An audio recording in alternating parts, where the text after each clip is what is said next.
रामचरितमानस में गोस्वामी जी जब कलिकाल के बारे में वर्णन करते हैं तो लिखते हैं, सौभाग्यिनी विभूषण हीना।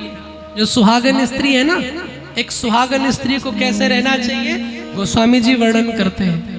आभूषण पहन करके, जिस समय जानकी जी गई जंगल में तो अनुसुईया जी ने सबसे पहले बुलाया और आभूषण पहनाए। सीता जी, सुहागन स्त्री की सबसे बड़ी पहचान है आभूषणों को धारण करना। हा? पर आजकल की मैया तो इतनी मॉडर्न हुई, मांग भी भरेगी तो ये साइड वाला, ऐसे फैशन चला ना साइड में मांग भरने का। क्यों? बोले दिखना नहीं चाहिए कि मेरी शादी हो गई है। थोड़ा सा कोई, मैं तो जब छोटा था, दिल्ली की बात बताऊं आपको, मैं संगीत सीख रहा था 1 वर्ष दिल्ली में। तो एक पड़ोस की मैया थी, तो मैं 8 साल का था, उनके बच्चे भी 8 साल के थे। तो हम तीनों को बाजार लेके गई और हमसे कहा कि लाला देख, तू बाजार में आंटी मत कहियो। मैं क्यों? अरे बोले मैं आंटी लगती हूँ तुम्हें। और 8-8 साल के 10 साल के बच्चे थे।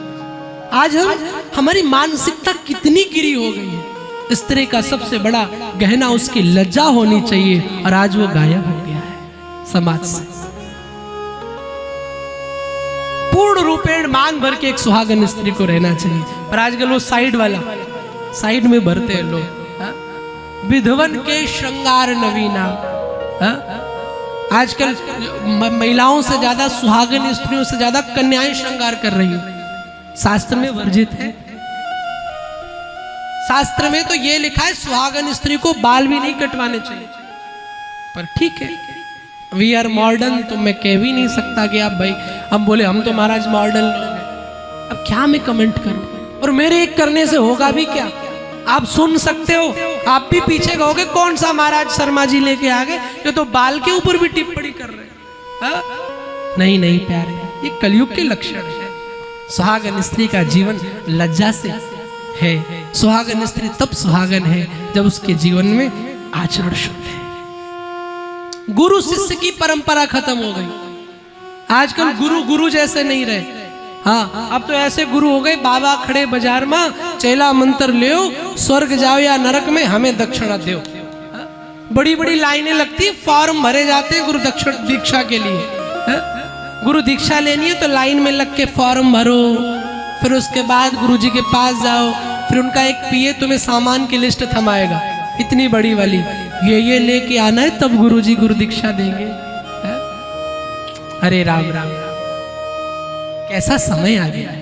और हमारे समाज की भी कमी है।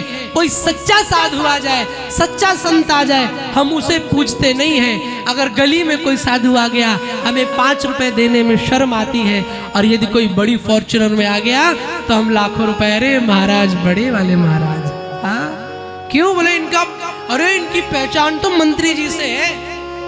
मैं एक बात निवेदन करूं, जीवन में गुरु उसे मत बनाना जिसकी ज्यादा मंत्रियों से पहचान हो। जीवन में गुरु उसे बनाना जिसकी गोविंद से पहचान हो, जो तुम्हारी पहचान गोविंद से करा दे, उसे बनाना गुरु। 4 चीजें गुरु बनाने के लिए। पहला, जो वेद और पुराण का ज्ञाता हो। गुरु किसे बनाए? 4 चीजें नोट करो आप।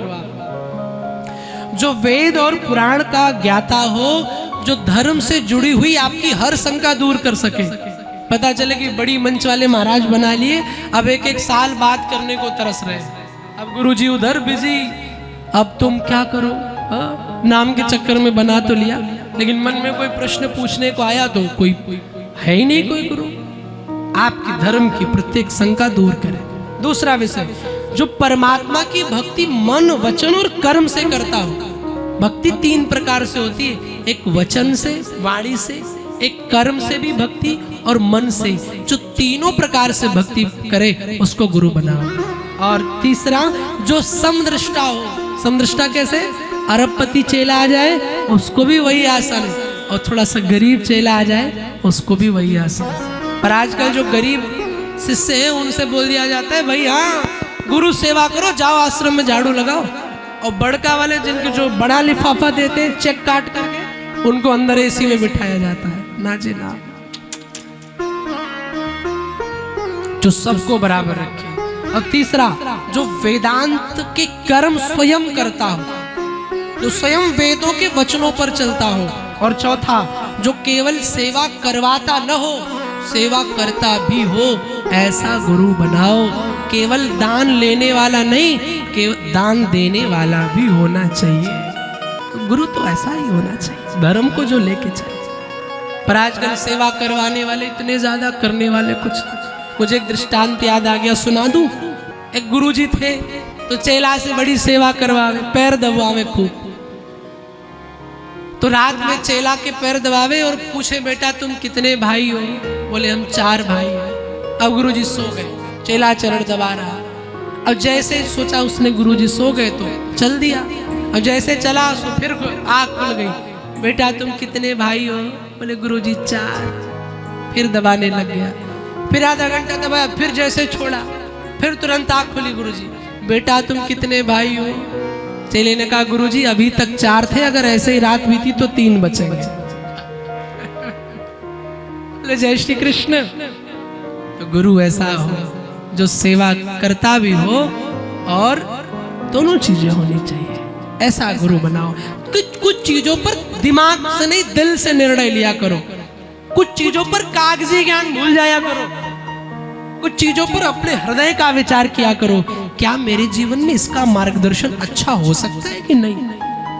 कहीं ये लूटने वाला तो नहीं मिल गया? यह भी सोचा करो कभी कभी, है ना? बोलो जय श्री कृष्ण।